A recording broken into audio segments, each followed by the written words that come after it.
Hi, I'm Celia Boothman, founder of LTR Coaching, and I'd like to welcome you to the Inspired Triathletes podcast, where I'll be bringing you stories from female triathletes and taking on topics that are important to women in the sport.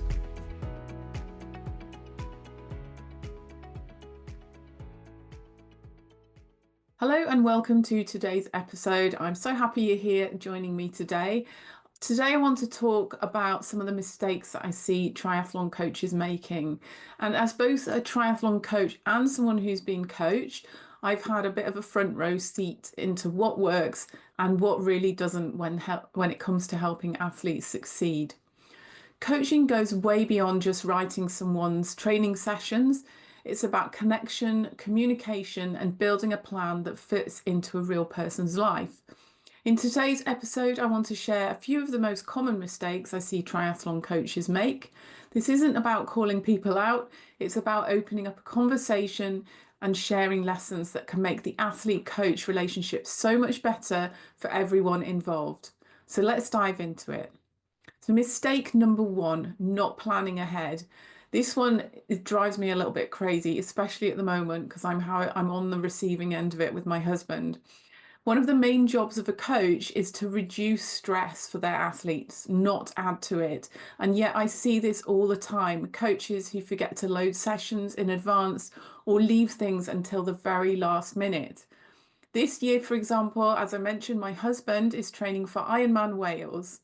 He's working with one of the big name coaching companies, and too often his sessions are uploaded late or not at all, and he has to prompt his coach to remind him to put his training sessions in. That kind of last minute planning might work for a full-time pro, but for age groupers with jobs, families, and limited time, it creates chaos.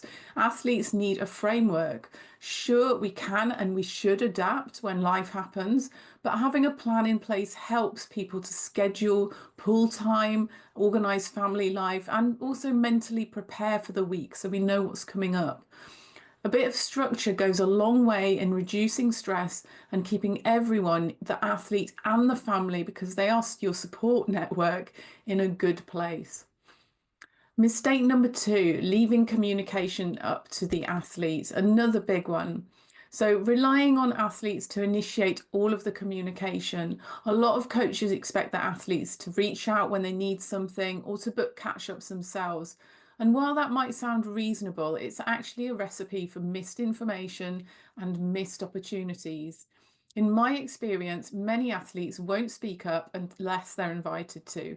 They might not want to seem like a bother, or they might downplay what's going on. But these small details, how they're feeling, what's happening in their life, whether they're coping with the load, those things matter so much more than just what's in the data. By checking in regularly and making that part of the coaching rhythm, you open the door to real conversations.